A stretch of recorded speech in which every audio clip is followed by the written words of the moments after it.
पढ़ रहे हैं। 11 श्लोक हम लोगों ने पढ़ लिया दूसरे अध्याय के। आज 12वें श्लोक की चर्चा करेंगे। भगवान उवाच, इतना हम लोगों ने सुना था।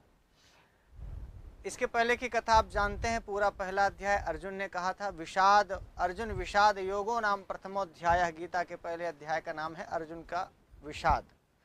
तो अर्जुन का विषाद जिसमें वर्णित है वह अध्याय अर्जुन विषाद योग नाम का है। अर्जुन का विषाद वर्णित है। अर्जुन ने ही कहा है, सिर्फ कृष्ण भगवान पहले अध्याय को सुनते मात्र हैं। इससे मैंने आपको एक दिन बताया कि भाई साहब, पहले विषादग्रस्त व्यक्ति की, चिंताग्रस्त व्यक्ति की, अवसादग्रस्त व्यक्ति की बातों को ध्यान से सुना जाए, ऐसा भगवान श्री कृष्ण गीता के पहले अध्याय को सुनकर खुद बताते हैं। पूरे पहले अध्याय की गीता भगवान कृष्ण ने बड़े ध्यान से सुनी। इसके बाद पूरे मर्ज को समझा कि अर्थ अर्जुन की दिक्कत क्या है, परेशानी क्या है, इसको कष्ट क्या है। तो जब अर्जुन के अवसाद को, कष्ट को, परेशानी को भगवान कृष्ण ऑब्जर्व कर लेते हैं, समझ लेते हैं, तब वो एक एक चीजों को लेकर के बोलते हैं। कल भगवान ने कहा था कि अशोच्यानन्व शोचस्तुम प्रज्ञावादांश भाष्य गतासून गताशोंश्च नानुशोचन्ति पंडिताः। तुम पंडित यानी बुद्धिमान बनने की कोशिश तो कर रहे हो, बात तो पंडितों जैसी कर रहे हो, बुद्धिमानों जैसी कर रहे हो, लेकिन बुद्धिमानी ये नहीं है। बुद्धिमानी तो ये है कि तुम यही नहीं जानते हो कि कौन सी चीजें नित्य हैं और कौन सी अनित्य हैं, कौन सी चीजें नष्ट हो जाएंगी और कौन सी नष्ट कभी नहीं होंगी।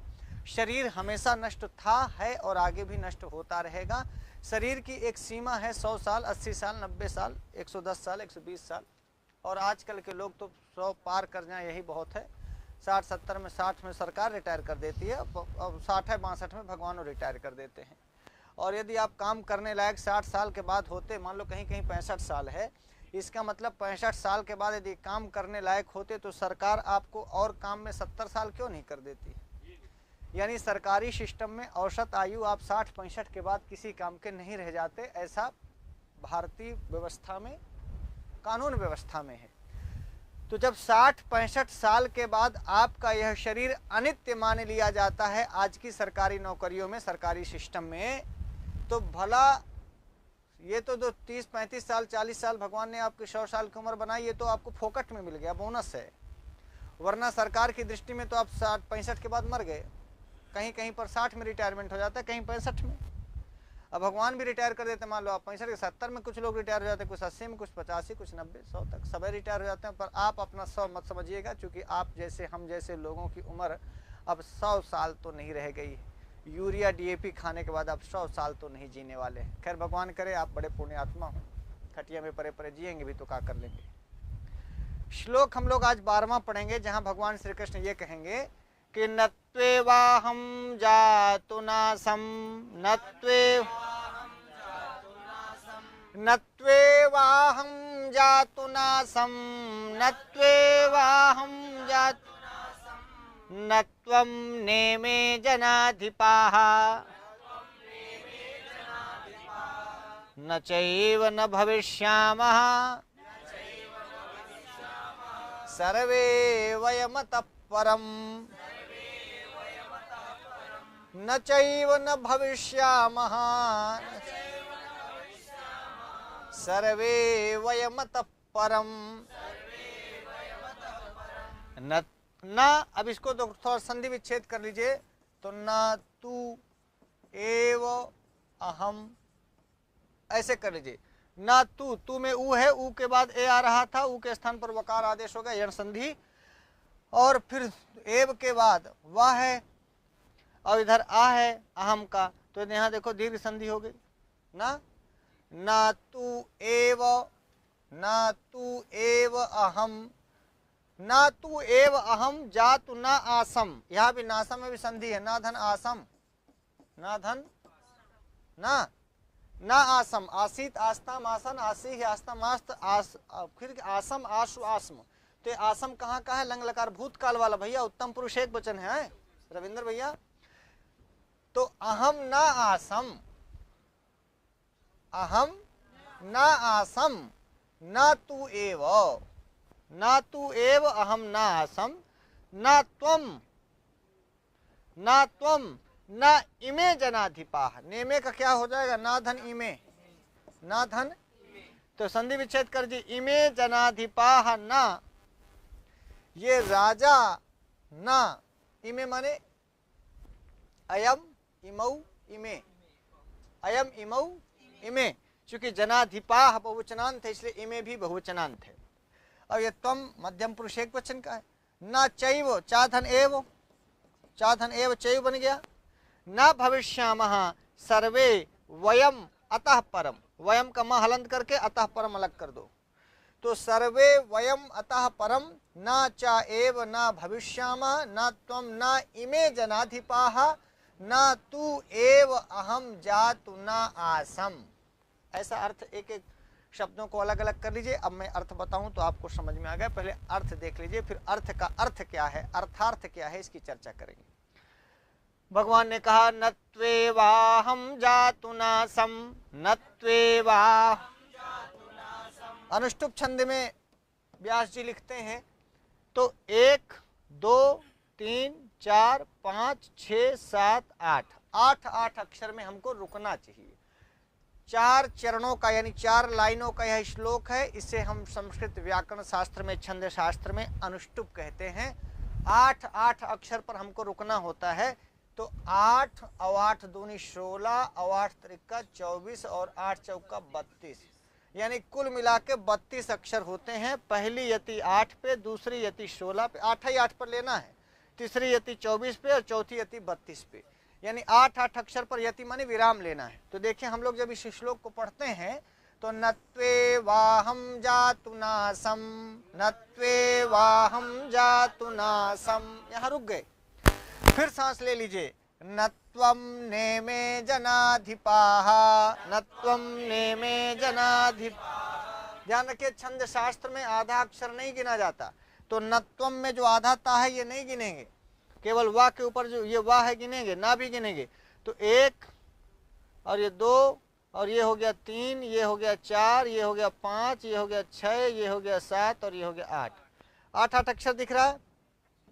प्रत्येक पंक्ति में 8 अक्षर ही दिखेगा, देख लो चाहे 1, ये 2, ये 3, ये 4, ये 5, ये 6, ये आधा अक्षर नहीं गिनेंगे। हाँ भैया, ये 7 और ये 8 देख लो उपाध्याय।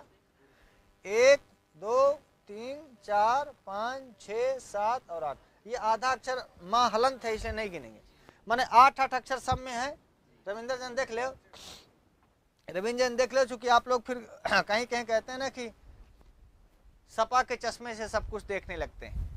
कहीं एक जने तो बोले कि हाँ इस बार 404 सीटें आ जाएंगी यूपी में समाजवादी की, तो किसी ने कहा कि ससुरा 404 तो है ही नहीं। अच्छा कहें कि नहीं वो तो फिर गड़बड़ा गया।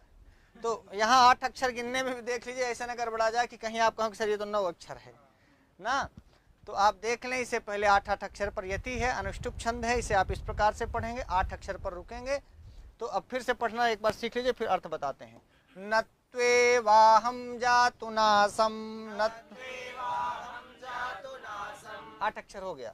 नत्वम नेमे जनाधिपाः, नत्वम नेमे जन, न चैव न भविष्यामः, न चैव न भविष्य, सर्वे वयमतः परम, सर्वे वयमतः। भगवान कृष्ण के वचन है, अर्जुन सामने है, अर्जुन से ही कह रहे हैं। कहने वाले कृष्ण भगवान है, वो सारथी हैं। सारथी माने जो रथ हाँके, और रथी माने जो रथ में बैठे। तो बैठे कौन है? अर्जुन है। और रथ चला कौन रहे हैं? तो रथ सारथी जहां ले जाएगा रथ वहीं जाएगा, और रथ जहां जाएगा वहीं रथ ही जाएगा जो रथ में बैठा है। तो जीवन भी आपका एक रथ है। इस जीवन रूपी रथ को जो हाँकेगा यह जीवन वहीं जाएगा। तो आप देखिएगा कि इसके सारथी आप स्वयं भी बन सकते हैं, आपका मन इसका सारथी हो सकता है, आपकी आत्मा सारथी हो सकती है, या आपके मन को नियंत्रित करने वाला, आपकी आत्मा को नियंत्रित करने वाला कोई आपका गुरु हो सकता है, कोई भगवान हो सकता है, आपके माता पिता हो सकते हैं।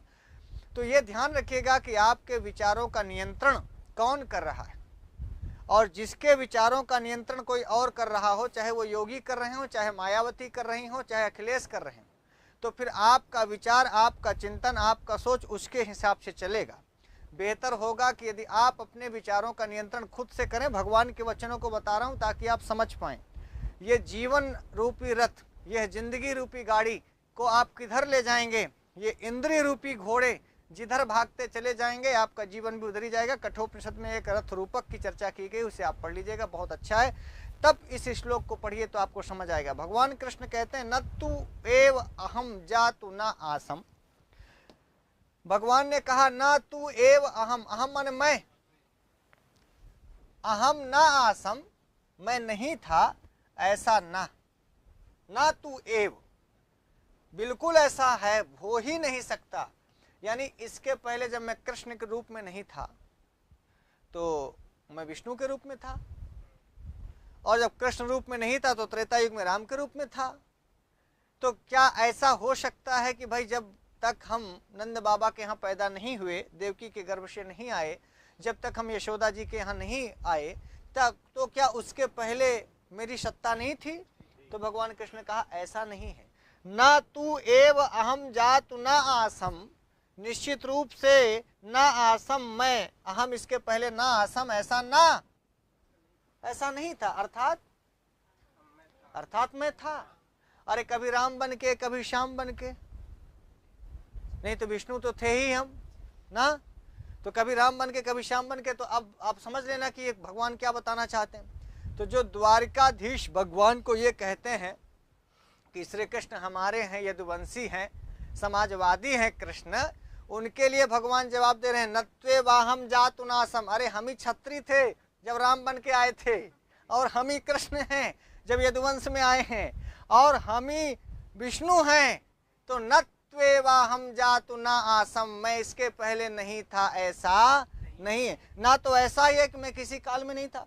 अरे भाई द्वापर में मैं कृष्ण के रूप में था, त्रेता में मैं राम के रूप में था, शतयुग में हाँ कभी वामनावतार में, कभी परशुराम में। तो ये लोग सोचें कि नहीं परशुराम बामन है, राम जौन ठाकुर है, ये कृष्णमा जौन है यदुवंशी है। तो बेहतर ये होगा कि भगवान के वचनों को कभी सुनिए, ना उन्हें ठाकुर बनाओ, ना उन्हें ब्राह्मण बनाओ, ना उन्हें यादव बनाओ, जो वो हैं उन्हीं से पूछ लो कि आप कौन है। तो भगवान कृष्ण गीता में कहते हैं, यदि आप गीता समझते हो, नत्वेवा हम जातु न आसम, मैं इसके पहले नहीं था, ऐसा नहीं है। और ना तुम नहीं थे, त्वम माने तुम कौन? अर्जुन। तुम नहीं थे, और ना इमे जनाधिपाहा, इमे ये जो जिनको तुम कह रहे हो, हाँ जनाधिपा, अधिप माने राजा, ये जो लोगों के राजा हैं, ये जो दुर्योधन है, ये जो भीष्म है, ये जो गुरु द्रोणाचार्य हैं, और ये जो बड़े बड़े राजा तुम्हारी ओर से लड़ने आए हैं और उनकी ओर से भी लड़ने आए हैं, तो इमे अयम इमौ इमे जनाधिपाह न, और त्वम न, ऐसा ना दो बार पढ़ना शुकुल जी, त्वम न और इमे जनाधिपाह न, ऐसा न। हाँ तुम नहीं थे इसके पहले, ये राजा नहीं थे, ऐसा नहीं है। ऐसा तुम भी अर्जुन के रूप में नहीं रहे होगे, कोई और रूप में रहे होगे, लेकिन इसके पहले भी थे, इसके पहले भी तुम थे। तुम्हारी आत्म तत्व, जिस आत्म तत्व की चर्चा भगवान कृष्ण कर रहे हैं, जो आत्मा अजर अमर और अनित्य बताई गई है, जो अजर अमर बताई गई है, जो आत्मा आज अर्जुन के शरीर में है, वह आत्मा इसके पहले नहीं थी, ऐसा नहीं है। अर्थात यह अर्जुन किसी न किसी रूप में पहले भी था। ये जो राजागण हैं ये पहले भी थे, ध्यान से सुनिएगा। और मैं अभी हूं, पहले नहीं था, ऐसा नहीं है। मैं भी पहले था, तुम भी पहले थे, ये राजागण भी पहले थे। बोलो हाँ या ना? ये भूतपूर्व की बात कर रहे हैं। और फिर कहा न चैव न भविष्यामः, न चैव, और न भविष्यामः, ऐसा भी न भविष्यामः, आगे नहीं होंगे, ऐसा भी नहीं है। रविंदर समझ में आया? भगवान ने यहाँ कहा भूतकाल, यहाँ क्या कहा? अर्थात पहले नहीं थे, ऐसा भी नहीं है, और आगे नहीं रहेंगे, ऐसा भी नहीं है। अर्थात पहले भी थे, आगे भी होंगे, और वर्तमान में कुछ कहा नहीं, वर्तमान में तो है ये। भगवान ने वर्तमान काल की बात क्यों नहीं की? भाई वर्तमान में तो खड़े न, वर्तमान में तो खड़े ही है। तो श्री कृष्ण भगवान कहे कि देखो वर्तमान में तो हम हैं ही, तो इसकी चर्चा इसी श्लोक में नहीं करते। लेकिन अर्जुन को दो चीजों में शंका है कि भैया जब से हम पैदा हुए तभी से हम हैं। तो भगवान कृष्ण ने कहा कि बस ये तो तुम्हारा प्रज्ञावाद है, प्रज्ञावादांश्च भाषसे, केवल तुम अपने को बुद्धिमान समझते हो। बुद्धिमान होते तो तुम ये जानते कि तुम अर्जुन के पहले भी थे, किसी ना किसी रूप में तुम्हारा ये आत्म तत्व जो आत्मा है ये थी। और मान लो इस युद्ध में बहुत होगा तो तुम मर जाओगे, या बहुत होगा तो भीष्म पितामह मर जाएंगे, द्रोणाचार्य मर जाएंगे, दुर्योधन दुशासन मर जाएंगे, सारे राजागण मर जाएंगे, शकुनी मामा मर जाएगा तो मर जाएगा, तो उसका शरीर मरेगा, बाकी तो रहबे करेगा। शरीर बस का तुम अंत कर सकते हो, आत्म तत्व का अंत तो इस युद्ध में हो ही नहीं सकता। ये फिर न चैव न भविष्यामः, ये फिर से भविष्यति भविष्यता भविष्यन्ति भविष्यसि भविष्यता भविष्यत भविष्यामि भविष्यावा भविष्यामः। और क्या कहा भविष्यामः क्यों कहा, लेकिन यहाँ वयम कहा। वयम न भविष्यामः, हम लोग आगे नहीं रहेंगे, ऐसा भी ना, ऐसा भी नहीं है। अतः परम, इसके बाद वयम सर्वे, हम सब, वयम सर्वे हम सब, तो हम सब में कौन, तुम और अहम से मैं और ये जनाधिपा, तुम मैं और ये सब। देखा, ये स्टाइल है भगवान कृष्ण की, तुम अज्ञानी, तुम जो तुम कह रहे हो कि हार हम कैसे लड़ें क्या हो जाएगा, बोले कि तुम भी और मैं भी, अपने को भी कहा, और ये सब भी जिनकी तुम चर्चा कर रहे हो कि हमारी ओर के मारे जाएंगे कि उनकी ओर के मारे जाएंगे, कौन तुम्हारी ओर के कौन उसकी ओर के। क्या पता पिछले जन्म में जो तुम्हारे आज शत्रु खड़े हैं यही तुम्हारे बाप रहे हों, बोलो। तो भगवान कृष्ण यही कहते हैं कि हे अर्जुन, जो अशोच्यानन्वशोचस्तुम प्रज्ञावादांश भाषसे गतासून गतासूंश्च नानुशोचन्ति पंडिताः। तो यदि तुम पंडित होते, बुद्धिमान होते, समझदार होते, तो तुम्हें ये पता होता, क्या पता होता, कि ये पता होता कि हमारा भूतकाल भी था और हमारा भविष्य भी है, वर्तमान में तो हम हैं ही। वर्तमान में तुम जो जीवित हो, जीवन धारण किए हो, इसके पहले भी तुम थे, तुम्हारी आत्मा थी, तुम्हारा जो सात्विक शाश्वत सत्य जो है, जो आत्मा अजर अमर की बात करता है, हमारा साहित्य, हमारी भारतीय संस्कृति, हमारा कल्चर, हमारे उपनिषद, हमारे वेद जिस आत्म तत्व की बात करते हैं, उस आत्म तत्व की और भगवान कृष्ण कह रहे हैं कि आत्मा की नित्यता और निर्विकारता का निरूपण है कि हो सकता है भाई ये शरीर तुम्हारा नाम अर्जुन ना रहा हो। आप देखिए, हम लोग तो भूत भविष्य वर्तमान की बात करते हैं, तो वर्तमान तो सब कुछ दिख रहा है कि दोनों सेनाएं आमने सामने खड़ी हैं लड़ाई लड़ने के लिए। कृष्ण भी सारथी के रूप में है, अर्जुन रथी के रूप में है, दोनों ओर की सेनाएं आमने सामने खड़ी हैं। तो वर्तमान में मैं हूं, यह बात इस श्लोक में भगवान कृष्ण नहीं कर रहे हैं, लेकिन भूतकाल की बात कर रहे हैं कि तुमको लगता है कि हम अभी पैदा हुए हैं तो बस इसी जन्म में है, इसके पहले नहीं थे, इसके पहले भी हम थे, इसके पहले भी हम थे, तुम भी कहीं रहे होगे, और इसके बाद लीला करने के बाद हम फिर चले जाएंगे तो फिर नहीं रहेंगे, ऐसा भी नहीं है। हमारी तो भारतीय संस्कृति के संदर्भ में यदि हम बात करें तो जर्रे जर्रे में भगवान है। हम तो प्रकृति के हर कोने कोने में, हवा में, वायु में, प्रकाश में, धूप में, अंधेरे में, सब जगह ईश्वर की सत्ता को स्वीकार करने वाले हैं। हम तो सांस सांस में भगवान को स्वीकार करते हैं। हम तो प्रत्येक आत्मा में परमात्मा का निवास स्वीकार करते हैं। हम तो इतनी बड़े कल्चर के में जीवन जीने वाले लोग हैं। भारतीय संस्कृति तो इवन आप देखें कि घर में बिच्छू जो आपको डसता है वो भी जब निकलता है तो संस्कृति और संस्कारों के जानने वाले लोग उस बिच्छू और सांप को भी मारने से मना करते हैं।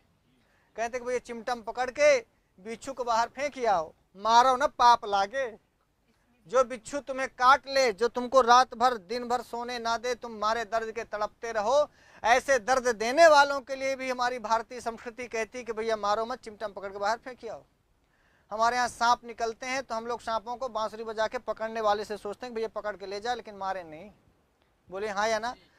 तो इस संस्कृति के जीने वाली, वो अलग बात है कि यहाँ पर बैठे रहे जैसे डी के भैया मच्छर मारे तो मच्छर को मार देते हैं, ऐसे भले मच्छर छोटी चीज है लेकिन मच्छरों तक के किसी भी जीव की हत्या का निषेध हमारी भारतीय संस्कृति करती। अरे भाई मच्छर आया है, क्या पता अगले जन्म में तुम्हारा साथी रहा हो, इसीलिए तुम्हारे ऊपर बैठ रहा है। मच्छर तुम्हारे पास आके बैठ रहा है तो आदमी कहाँ जाएगा, पुराने जन्म का तो नत्वेवाहम जातुनाशम नत्वम ने में जनाधिपा। तो मच्छर भी तो कह सकता है कि यार डीके मैं तुम्हारे में बैठ रहा हूँ यार, तुम्हारा पुराना साथी हूँ, खून चूसा हूँ पहले, पुराने जन्म में इस जन्म ही खाएंगे तुम्हारे साथ। क्या पता भाई आप उसका पुराने जन्म में रुपया लिए रहे हो, न लौटाए रहे हो, तो इस बार खून पी के अपना जीवन व्यतीत करेगा। और उसे में यदि मलेरिया वाला मच्छर होगा तो तुमको मलेरिया दे देगा, मलेरिया में तुमको 1000-2000 लग जाएगा तो उसका सूल हो जाएगा। अरे भाई डॉक्टर को दे दो कि सूल हो जाएगा, तो ठीक रहेगा। तो मतलब मैं इस संस्कृति की बात कर रहा हूं कि जहां हम ये मानते हैं कि न त्वेवा हम जातु नाशम न त्वमने में जनाधिपाहा और न चैव न भविष्यामा। ऐसा भी नहीं है कि हम मान लो इस युद्ध में कोई मर गया, मरेंगे, बहुत सारे लोग मरेंगे, कहीं यूक्रेन और रूस के युद्ध में बहुत सारे लोग मर रहे हैं, बहुत सारे लोग मर रहे हैं, तो उनको भी जो लोग सैनिक हैं जो लड़ने जाते हैं, तो क्या भारतीय संस्कृति सैनिक हो चाहे पाकिस्तानी सैनिक हो या दुनिया का कोई सैनिक हो, उसको कभी ये नहीं सिखाया जाता कि तुम युद्ध में जाओ जिंदा लौटोगे। उसको यही सिखाया जाता है तुम युद्ध में जाओ, हो सकता है आ भी सकते हो, नहीं भी आ सकते हो। और कोई भी सैनिक जब गोला बारूद चल रहा हो, चारों तरफ से गोलियां चल रही हों, तो फिर वो ये सोच के नहीं जाता कि हार हम जिंदा वापस आएंगे। मरने के लिए वो जाता ही है। मरना मतलब कि अपने देश के लिए, राष्ट्र की रक्षा के लिए प्राण न्यौछावर हो जाए तो हो जाए। उनको क्या सिखाया जाता है? उनको यही सिखाया जाता है कि न त्वेवाहं जातुनासं न त्वं नेमे जनाधिपाः न चैव न भविष्यामः सर्वे वयमतः परम। यही उपदेश दिया जाए। जो धर्मगुरु की नियुक्ति की जाती है सेना में, वो सब यही उपदेश देने के लिए होते हैं कि मर भी गए राष्ट्र के लिए, देश के लिए, अपनी संस्कृति संस्कारों के लिए, तो न चैव न भविष्यामः, हम फिर पैदा होंगे, हम फिर इस धरा धरती पर आएंगे, हम फिर से पैदा होंगे, हम फिर किसी न किसी शरीर को धारण करेंगे। तो ये सीख मिलती है कि हम इसके पहले भी थे और इसके बाद भी आएंगे। वयम, यहां पर देखना, सर्वे वयम अतः परम, इसके बाद वो सर्वे वयम सर्वे, हम सभी, न भविष्यामः, हम सब नहीं रहेंगे, ऐसा नैव, ना च एव, चा माने और, ना एव नहीं, ना और एव माने ही, ऐसा नहीं है कि हम नहीं रहेंगे। समझ में आया? हाँ, अन्ना त्वम, तुम नहीं थे, त्वम न आसीत और अहम न आसम और इमे जनाधिपाः न आसन, क्रिया भले नहीं है तो वो सब भूतकाल के लिए। इमे जनाधिपाः न आसम, त्वम न आसी ही और अहम न आसम, ऐसा ना, ऐसा नहीं है। अर्थात अहम अपि आसम त्वम अपि आसी ही इमे जनाधिपाः अपि आसन। ये राजा भी थे, मैं भी था और तुम भी थे। और एक बात सुन लो, वयम सर्वे, हम सब, माने ये राजा भी, तुम भी और मैं भी, अतः परम, इसके आगे भी, न भविष्यामः, नहीं रहेंगे, ऐसा ना चैव, ऐसा नहीं। यानी लड़ाई लड़ो अर्जुन, इसके पहले भी तुम थे और अभी भी तुम हो। ये कहा नहीं कि अभी भी तुम हो, अभी तो तुम देख ही रहा है अर्जुनवा कि हम ये हैं, भले बीमार है, भले गांडीव हाथ से गिरा जा रहा है, हाँ शरीर कांप रहा है, बुद्धिमानों जैसी बात कर रहा है कि नहीं सरकार ये हो जाएगा वो हो जाएगा, लेकिन भगवान कृष्ण यही समझा रहे हैं कि न त्वेवाहं जातु नासं न त्वेवाहं जातु न त्वं नेमे जनाधिपाः न त्वं न चैव न भविष्यामः न चैव न भविष्य सर्वे वयमतः परम। हाँ ठीक है, बच्चों को लेने गए हैं ना। आगे देखिए, देहिनोऽस्मिन् यथा देहे कौमारं यौवनं जरा तथा देहांतर प्राप्ति तथा धीरस्तत्र न मुह्यते। ये इसके आगे का श्लोक है, 13वां श्लोक। इसकी चर्चा हम अगले वीडियो में आपसे करेंगे। आज तो सिर्फ बीज बो दिया, इस श्लोक को आपने ठीक से समझ लिया। ये भगवान वाच है, भगवान कृष्ण बोलते हैं कि ना मैं नहीं था इसके पहले, यानी भूतकाल में मैं नहीं था, ऐसा नहीं है। तुम नहीं थे, ऐसा भी नहीं है। ये राजागण भी नहीं थे, ऐसा भी नहीं है। मैं, तुम और ये राजागण आगे भविष्य में नहीं रहेंगे, ऐसा भी नहीं है। हम सभी पहले भी थे और हम सभी बाद में भी रहेंगे। अर्थात नाश होगा तो सिर्फ शरीर का, आत्मा का नाश नहीं होता। अप्रत्यक्ष रूप से भगवान कृष्ण अर्जुन को यही समझाना चाहते हैं कि हम सब पहले भी थे, तो वो शरीर छूटा है पहले वाला, आत्मा वही है। और अभी ये शरीर छूटेगा, ये शरीर छूट सकता है, लेकिन आत्मा फिर से हो जाएगी। तो जब आप जानते हैं कि भाई यह आत्म तत्व वही है, इसके पहले भी आत्मा थी, शरीर हो सकता है दूसरा रहा हो, वो कुकुर बने रही हुई हो, बिलारी रहे हुई हो, मेहरारू बन गई हुई हो, छक्का रहे हुई हो, मनसेरू रहे हुई हो, मच्छर बने रहे हुई हो, कुछ तो थे, आत्म तत्व तो था। तो भगवान कृष्ण यही कहते हैं कि इसके पहले भी थे उपध्या तुम, इसके बाद भी होंगे आप, तो क्या जरूरत है इस समय। मान लो है तो जितने दिन तक है उतने दिन तक मौज से रहो, जो आपका कर्तव्य है उसको करो, जो आपका कर्म है उसे करिए, बहुत होगा तो ये शरीर छूट जाएगा। तो भगवान कृष्ण यही समझाते हैं। अच्छा, शरीर नहीं छूटेगा, बहुत बचा के रखोगे तो कै साल बचा के रखोगे? अरे भाई बहुत कै साल बचा के रखो, 25-30 साल के हो गए, 25 से 30 साल और बचा लो बस, इसके बाद लल्लू लाल तो होना ही। ऐसा तो हो नहीं सकता कि आप शरीर को बहुत सुरक्षित और संरक्षित कर लोगे तो 1000, 2000, 4000 साल जी जाओगे, ऐसा हो नहीं पाएगा। तो भगवान कृष्ण अर्जुन को यही उपदेश दे रहे हैं कि हम सब पहले भी थे, ये राजा भी पहले थे, तुम भी पहले थे, और इसके बाद भी हम सब लोग रहेंगे। इसलिए अपने कर्तव्य कर्म का पालन करो अर्जुन, इसकी चिंता मत करो कि तुम किसी को मार ही नहीं सकते। आगे भगवान कहेंगे, जो तुम जिसको मरना कहते हो वो शरीर का छूटना मात्र है। जिसको मरने की बात, जिस चेतन तत्व की, जिस आत्म तत्व को तुम चाहते हो कि ये नहीं रहेगा, ऐसा नहीं भाई। वो कहा ना कि भीष्म पितामह चले जाएंगे, नहीं रहे, द्रोणाचार्य चले जाएंगे। अरे द्रोणाचार्य भीष्म पितामह रहेंगे बे, शरीर छूट सकता है उनका। समझ में आया? तो आगे भगवान आगे क्या समझाएंगे ये हम लोग देखेंगे। वो बताएंगे कि क्या कुमारता है, क्या अवस्था होती है, कैसे अवस्था की प्राप्ति होती है। इन सब की चर्चा हम फिर अगले वीडियो में करेंगे। आज के लिए इतना ही। नमः संस्कृताय।